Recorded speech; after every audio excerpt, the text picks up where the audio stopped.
So let's say he activates projection sorcery and then he decides to run in a straight line. And in running in the straight line, he takes 24 steps. That means it will happen in 1 second. But on the other hand, if he takes, like, let's say, so this chapter starts with a flashback narration of young Naoya. And then suddenly he's standing in front of Toji. This is an awesome panel because first of all, Toji, but also like the perspective that Geji has drawn it is very imposing, and it tries to make you feel the way that like child Naoya did at that time. And it's further establishing that Naoya has like a lot of respect for Toji. Up until this point, it was pretty much implied that Naoya had always felt that way, especially after this whole first sequence wraps up and he's like, "You are not Toji." And this has also been another recurring thing in the last couple chapters, like after Mai had died and basically unlocked like the full heavenly restriction power that Maki has, it more or less put her on the same level that Toji was on. And we see like most of the Zenin clan seeing that this transformation has happened in Maki, and they're all kind of like contemplating it in their own ways. But on to the fight here. In this opening sequence, we see like Maki doing like some kind of like Shaw Brothers type defense to Naoya's attacks. And we see her counting like 3, 4, 5, 9, 10, 11. This is because Maki's trying to figure out exactly what Naoya is doing. And that's because of his curse technique projection sorcery, which I'll get into. But he eventually grabs Maki and she turns into one of the frames that is produced by the projection sorcery technique. And then he like kicks her while she's frozen in the frame and like sends her flying. And this triggers the next part of the fight sequence, which looks great. To me, this looks like Gege is like pretty much setting up the Sakuga sequence that this is going to become in the anime. Almost as if Gege is like giving them paint by number instructions, like, hey, this is what the sequence is going to look like whether you want it or not. Because obviously we know the animation studios take some liberties with like the way that they'll produce the fight scenes, and it won't necessarily be like a one-for-one recreation of what was on the manga's page. But with this sequence, you can see that like Gege is specifically saying like, hey, I want it to look like this. And as the spoilers indicated, Naoya is dominating Maki in the opening here. And completely understandable because she is pretty much fatigued coming into this and heavily damaged. On top of her not fully understanding what Naoya's curse technique is and like the incredible speed that comes with it. So it makes sense to me why Naoya was coming into this fight pretty confident at the end of the previous chapter, because obviously he saw everyone get completely dominated by her. I thought maybe he had some kind of trick up his sleeve, or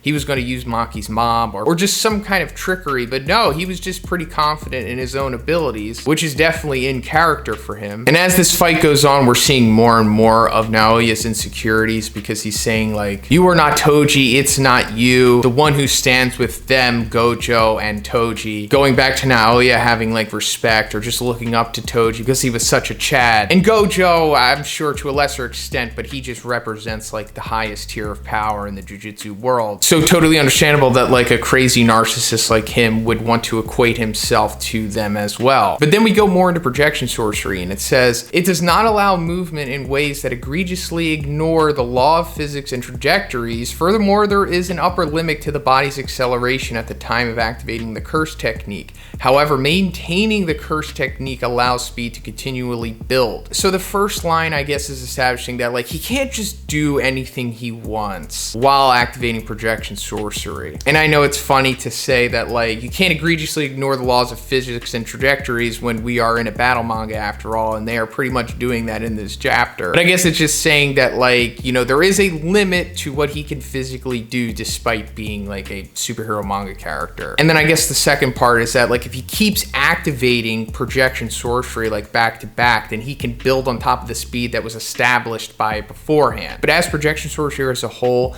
I explained it in my spoilers video on Wednesday, so I'm just going to replay that now because I think I did an okay job. So it divides 1 second into 24 frames of animation, using the user's field of view as the projection angle of view. The user can trace a predetermined set of movements into those 24 frames and execute them in that single second. Moving using this technique makes the user appear to move unnaturally fast, too quick for even special grade cursed spirits to follow. And while it's active, if he touches you, you now also have to abide by the 24 frame per second rule, meaning that you have to do like what is predetermined. And if you don't, then you become frozen in like a literal frame of animation, as we've seen it happen to Dagon and Choso. And then you're basically just vulnerable invincible for 1 second. And that 1 second is a lot considering how incredibly fast they are and how fast the technique makes them. At least how I see this is that when Naoya activates projection sorcery, he basically has to decide beforehand what 24 movements he wants to do. So let's say he activates projection sorcery and then he decides to run in a straight line. And in running in the straight line, he takes 24 steps. That means it will happen in 1 second. But on the other hand, if he takes, like, let's say 23 steps and then waves his hand or something, then it will break the rules of the technique and he will become frozen, like, in the frame himself. That's why, like, if he touches you while it's active, you are breaking the rules by not going through the predetermined set of movements and you become frozen in, like, the frame. So he's kind of like forcing you to break the rules in a way. So at this point now he is like, I'll punch through her at top speed, because at this point I guess he's been stacking projection sorcery and has been going faster and faster every time he uses it. And as he's coming at Maki, she gets into like a sumo stance and it says Shiranoi Gata. Then we get another narration saying, in exchange for Mai's life, Maki had gained a body of steel that broke away from cursed energy, but she suffered injuries and lost blood fighting Ogi, and then fought against the Hei, so she knew she was at a disadvantage in a protracted fight against Naoya, who had already surpassed subsonic speed. So then he comes at her and slaps her on the arm, attempting to like send her back into the frame. But it's too late, because it appears at this point Maki has figured out what's going on with projection sorcery. And she counters Naoya and she's like 24 times, right?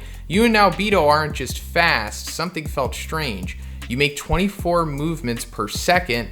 With this body, I can finally see that. Now he's about to say imposter again, but before he could finish, he just gets leveled in the face by Maki. And he is down, like KO'd, and she says, sorry, say that again, would you? So now he's getting his comeuppance here yet again, but way more satisfying because this is like, you know, straight up a fight-ending blow from Maki. So this is very satisfying, and I'm sure a lot of us wanted to see this, but also there's quite a few Naoya simps out there, so maybe you're not too pleased with this, at least all of you unanimously. But that raises the question, is like Naoya dead? I'm assuming not. I mean, it doesn't seem like he's dead. And before this, it was like explicitly shown that when Maki killed someone, they were definitely dead. So I guess Naoya is going to live here, and it works for me because he's a great villain, and you know, we need more villains in the series right now. And I think he's just been established a little too much for him to be taken out so soon, and I do think that he's still going to go after Megumi or just try to become the head of the Zenin clan or what's left of it at this point. And also there's potential for him to like be forcefully put into the culling game or something, or maybe for him to eventually become like a disciple of Kenjaku. But that's pretty much it for the video today, guys. Let me know what you think about this chapter in the comments. If you liked it, please give it a like and please subscribe if you haven't already. Have a great day. I'll see you in the next one.